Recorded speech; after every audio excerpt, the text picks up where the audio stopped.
Hoy vamos a hablar de Misiones, cuna del constitucionalismo. Algo que la mayoría de los misioneros por ahí desconoce. Pero el origen del pensamiento constitucional en la Argentina se da en nuestra provincia. ¿En la historia? Sí. ¿En serio? Exactamente, como tantas otras cosas de las que estamos uno no sabe, conociendo y descubriendo en los últimos tiempos, revisando nuestro pasado.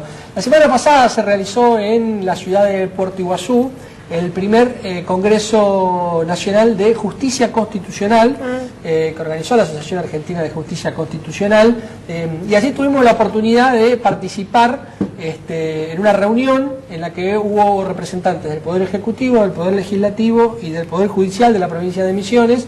Hubo gente de la Asociación Argentina de Justicia Constitucional. ¿Vos estuviste por ahí? Yo estuve ahí, estuve un poco organizando, dirigiendo la mesa, digamos, de alguna manera. Hubo gente de Naciones Unidas y hubo gente de la comunidad de Fortín en Bororé, la comunidad guaraní de Fortín en Bororé, los directores de la escuela, maestros, etcétera. ¿Y qué es lo que se habló en esa mesa? ¿Y cuál fue el resultado, digamos, del diálogo que tuvimos en esa mesa? Fue solicitar que se reconozca a Misiones como cuna del constitucionalismo. ¿Por qué? Por el reglamento que sancionó Manuel Belgrano a su paso por Misiones. En diciembre de 1810, de paso por nuestra provincia, don Manuel Belgrano firmó el reglamento para el régimen político y administrativo y reforma de los 30 pueblos de las Misiones, que es considerado, no solo por nosotros en la actualidad, sino inclusive por Alberdi, cuando escribe las bases, como el primer antecedente constitucional en la Argentina. Estamos viendo imágenes de la película realizada por Canal Encuentro de Belgrano, donde Pablo Rago hacía de don Manuel Belgrano. Este reglamento, cuando uno lo estudia y lo analiza, descubre que realmente tiene un formato, si se quiere, de constitución.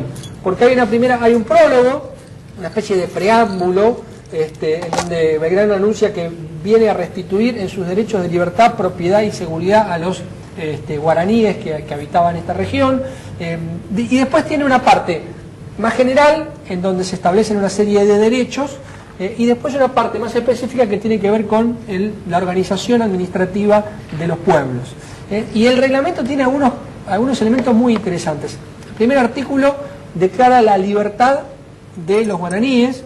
Los guaraníes, como todos los pueblos originarios, estaban sometidos dentro del orden colonial a el control de diversas autoridades, inclusive un control económico. Muchas veces debían trabajar, prestar su fuerza de trabajo al servicio de algún encomendero, como esclavos. Casi como esclavos, casi como exactamente.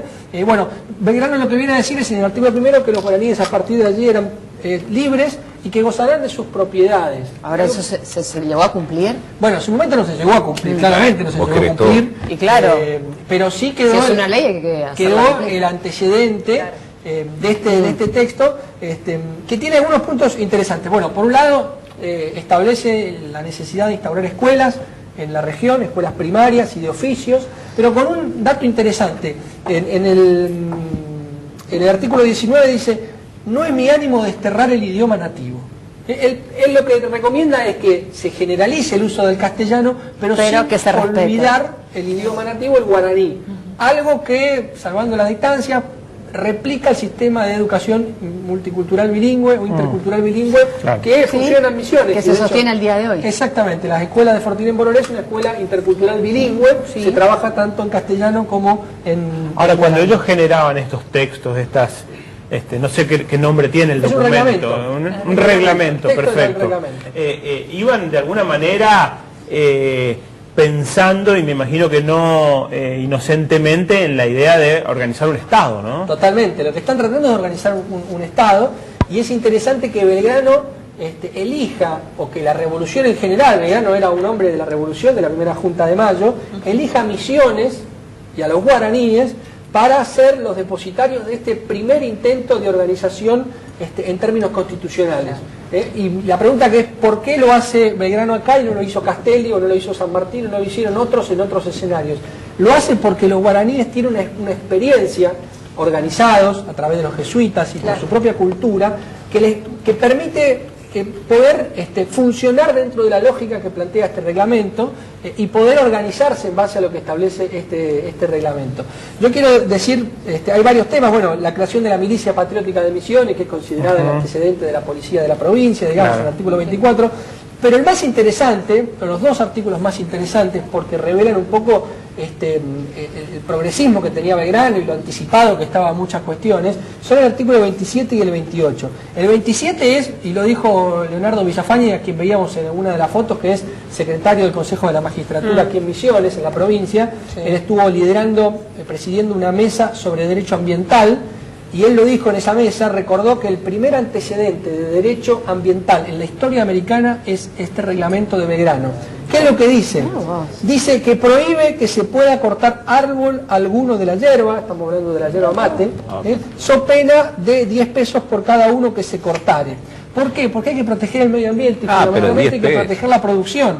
Claro. Pero además, agrega Belgrano, dice que de esos 10 pesos, la mitad va a ir para el fondo de la escuela, para que generar el fondo para construir esas escuelas que está diciendo que se tienen que construir. Es la misma lógica que se aplica hoy. Cuando hoy se multa a una papelera que contamina, o a alguna empresa que contamina, o a algún desastre ambiental y se multa a alguien, esa multa va una parte al Estado, digamos, pero otra parte va a un fondo compensatorio.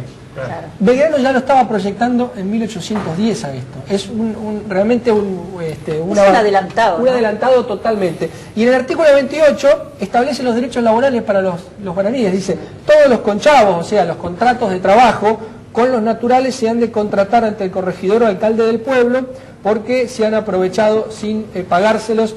Y además han sufrido castigos escandalosos los guaraníes en las décadas previas. Entonces está estableciendo derechos laborales y derechos ambientales en una época en donde recién estábamos hablando de la libertad y de la posibilidad de decidir y manejarnos libremente. Realmente un reglamento muy interesante que ubica una vez más a nuestra provincia pionera en un tema como el constitucional.